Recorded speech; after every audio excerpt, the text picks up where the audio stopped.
श्यामा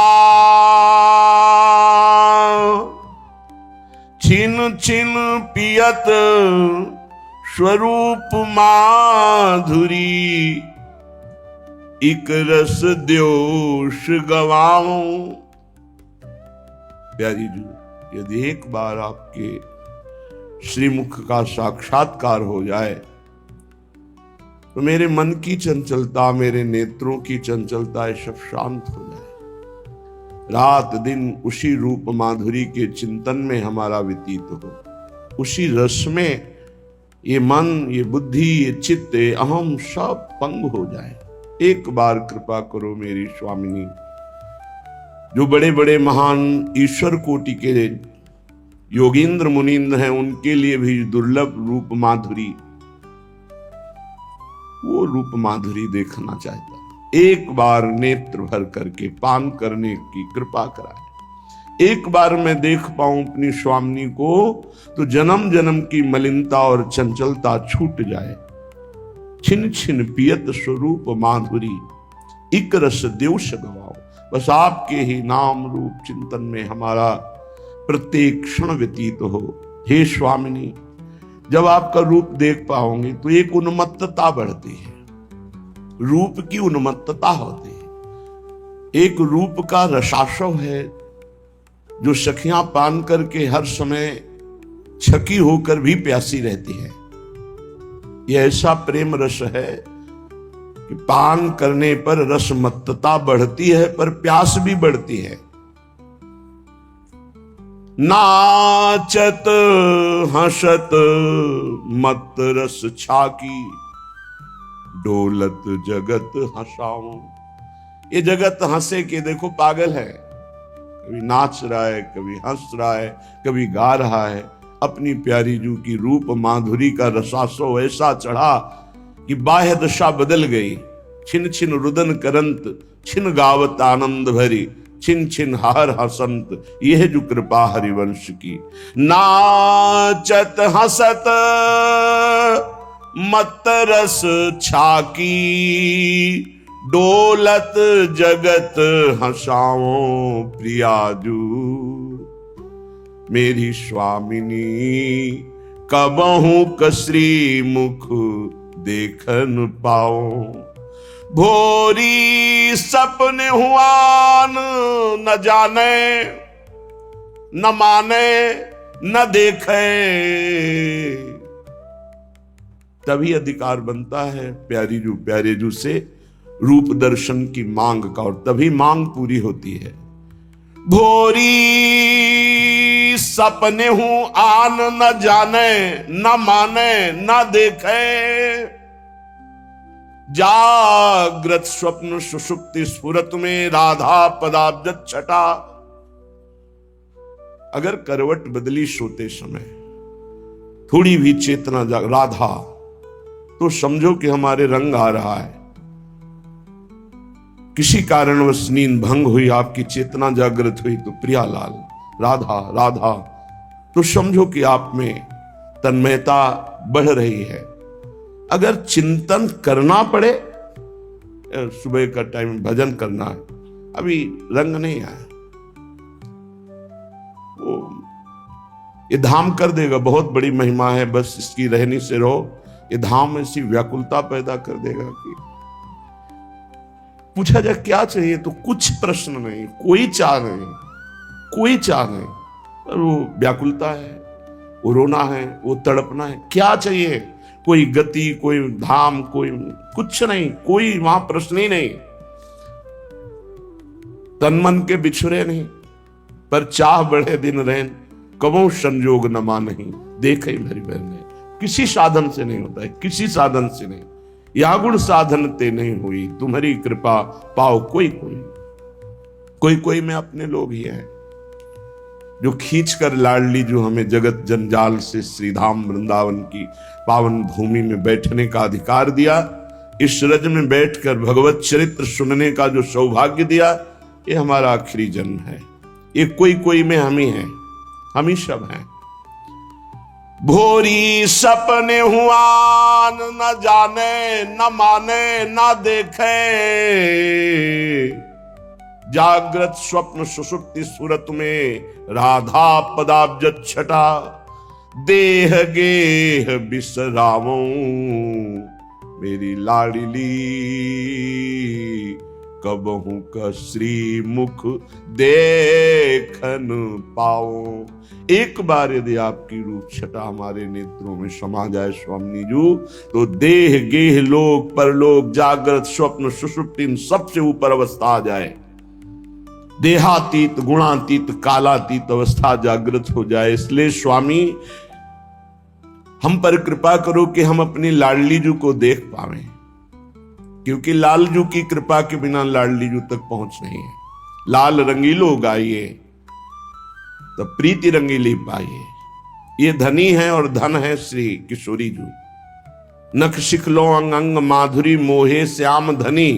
जब श्याम धनी कृपा करें तो उनके परम धन प्रेम समुद्र का सार रूप सांद्रानंद घन प्रेम मूर्ति किशोरी तब हमारी क्षमता बने कि हम देख पावे, नहीं तो प्यारो ढूंढ क्षमते नहीं अच्छी सुखादी नाम तु ध्यानगम।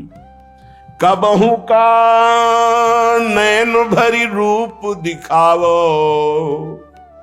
लाडली, कबहू का नैन भरी रूप दिखावो। ये बस टेरने से ही काम बनता है। पुकार पुकार कर रोते हुए जब हम प्यारी जू से प्रार्थना करते हैं, रुदु सुश्रम राजन कृष्ण दर्शन लालसा, गोपी जनों ने भी रो रो के ही श्री कृष्ण को प्राप्त किया। महामहिम श्री कबीरदास जी कहते, कबीरा हंसना छोड़ दे रोने से कर प्रीति, बिन रोए किन पाइया प्रेम प्यारा मित। जगत के लिए तो सब रो रहे हैं, जगदीश के लिए कौन रो रहा है? देह सुख के लिए, देह संबंधियों के लिए, अपनी वासनाओं की पूर्ति के लिए सब रो रहे हैं, लेकिन प्रभु के लिए कौन रो रहा है? सातरति सातरति सा लोकाम तारयति। जो प्रभु के लिए रुदन करता है उसमें ऐसी सामर्थ्य आ जाती समस्त लोगों को पावन करने की। कबहू का नैन भरी रूप दिखावो। ये टेर तब होती जब रात दिन भजन होता है, फिर लगता है आज की भी शाम गई, आज का भी दिन गया। जिनके लिए हमारा जीवन है, जिनके लिए हम एक एक पल सुमिरन में व्यतीत कर रहे हैं, उनको देख नहीं पा रहे तो हाय हाय मच जाती। तब पुकार होती, कहां हो प्रभु? तब भगवान जो योग माया के द्वारा आवृत किए हुए दृष्टि हैं, उसी समय अनावृत कर देते हैं, फिर दृष्टि में वो देख पाता है। अभी हमारी दृष्टि के सामने त्रिगुण माया और फिर योग माया, ऐसे थोड़ी भगवान सामने है। यही है, जब हर कण में है, हर क्षण में है, हर व्यक्ति स्थान में है, तो मुझे क्यों नहीं दिखते? क्योंकि त्रिगुण माया का पर्दा चढ़ा है, उसके ऊपर योग माया आवृतम। पहले भगवान कृपा करें त्रिगुणातीत स्थिति दे, फिर भी नहीं, ऐसा नहीं त्रिगुणातीत स्थिति को प्राप्त श्री श्यामा श्याम को देख ले, नहीं, फिर योग माया अनावृतम, योग माया का अनावृत कर दे, तब जाकर उनका साक्षात्कार हो। कोई ऐसा थोड़ी थी कि त्रिगुणातीत साधना से हो जाए तो वो प्रिया प्रीतम को देख ही पाएगा, नहीं। संभाव्योपि विरंचि नारद शिव स्वयं भुआद्यर्नया, ये सब त्रिगुणातीत महापुरुष हैं। जब हम पुकारते हैं हृदय से, वास्तविक चाह हो जाती है कि अब जिया नहीं जा रहा आपके बिना, तब वो अपनी कृपा से अपनी योग माया को हटा लेते हैं। साधन से माना कि त्रिगुणातीत हुआ जा सकता है, लेकिन योग माया तो सिर्फ प्रभु हटाते हैं। इसीलिए यह गुण साधन ते नहीं हुई, तुम्हारी कृपा पाओ कोई कोई, तुम्हारी कृपा तुम्हें रघुनंदन, जाने भगत भगत और चंदन। जब वो कृपा सिंधु कृपा करते हैं तो योग माया का अनावृत कर दे, जो ही पर्दा हटा योग, वो अद्भुत रूप माधुरी। नैना दरस रूप रस प्यासे, अब न बहुत तरसावो मेरी लाडली, नैनो भरी रूप दिखाओ। ये तब तड़पन होती जब सब जगह से अपनापन हटकर प्रियाजू के चरणों में लगता है, तो कब देखूं अपनी श्यामाजू को, कब देखूं अपने लालजू को, जिनके लिए हमने जीवन अर्पित किया, रात दिन जिनका सुमिरन करते हैं, वो हमारी दृष्टि में नहीं आ रहे। भारी व्याकुलता, भारी पीड़ा, नहीं खान पान ते भावे है, नहीं कोमल वसन सुहावे है, सब विषय लगे ते खारा है, हरियासिक का मग न्यारा है। न लाज तीन लोकन की, न वेद को कहो करे, न शंक भूत प्रेत की, न देव जच्छते डरे, सुने न कान और की, दृश्य न और इच्छना, ना काहू सो बोलिबो, ना कोई व्यवहार, बस अपनी कुंवर किशोरी को जियत निहार निहार। अब आ गया रूप, जब सर्वत्र से लोक रीति कुल रीति सर्वत्र से चित्त हटकर एकमात्र प्रियालाल में केंद्रित हो गया, हटाए नहीं हट रहा, जैसे अभी लगाए नहीं लग रहा, विषयों में जा रहा है। ऐसे जब कृपा पात्र साधक प्रयत्नशील होकर गुरु प्रदत्त उपासना में चित्त को समाहित करता है तो हटाए नहीं हटता। रात दिन परमानंद की बाढ़ आती है। अभी परमानंद का परिचय ही नहीं जाना कि परमानंद किसे कहते हैं। जब विषयानंद का त्याग हो तब तो परमानंद के मार्ग में कदम बढ़े। मृदु मुस्कान मनोहर आनंद,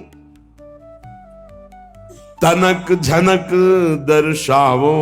नूपुरों की झनक करते हुए मेरी लाडली मेरे लाल जुगल भई आंधी आ रहे, जे भी निहाल हो गए। आनंद समुद्र हैं, प्रेम समुद्र हैं, रूप समुद्र हैं। हमारा जन्म इन्हीं के साक्षात्कार के लिए, नहीं तो भटकते भटकते कितनी दुर्गतियां फिर होंगी। मान लो एक बार संभल जाओ, ये जीवन प्रभु के चरणारविंद में समर्पित कर दो। भोरी व्याकुल बिल पे कब लगी, सपने में नेक हंसाओ, लाडली अपनो दरस दिखाओ। एक बार स्वप्न में ही आकर तो मुझे सुखी कर दो। स्वप्न में देखा मेरी स्वामी है तो हंसी आ जाए, जीवन होता जा रहा है रोते रोते। एक बार तो प्यारी जो आप मुस्कुरा दो, जिससे हमारा हृदय शीतल हो जाए। परम शीतलमाश्रयामि, आपके चरणारविंद का आश्रय परम शीतलता प्रदान करता है। उपासना में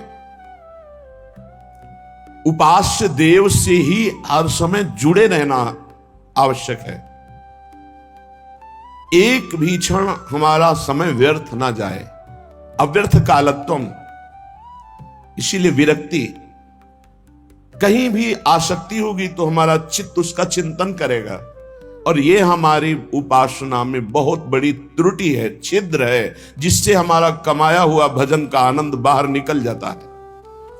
किसी भी व्यक्ति, वस्तु, पदार्थ, घटना का प्रभु से विमुख होकर चिंतन होना,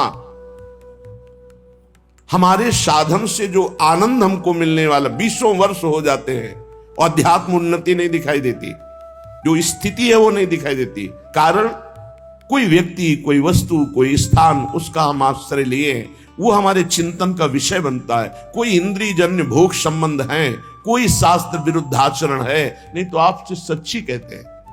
जैसे दूध बटलुई में चढ़ा हुआ चूल्हे पे है, उफान मारता है, ऐसे हृदय में आनंद की उफान आती। न कुछ देखने का मन, न सुनने का मन, बस रोने का मन। बंद कर लो दरवाजा, किसी से नहीं मिलना, बस रो तो शांति मिलती। एक वेग आता है, रोने का एक वेग आता है, चिल्ला चिल्ला कर रो तब शांति मिले। और पता नहीं कैसा, ये क्यों नहीं होता।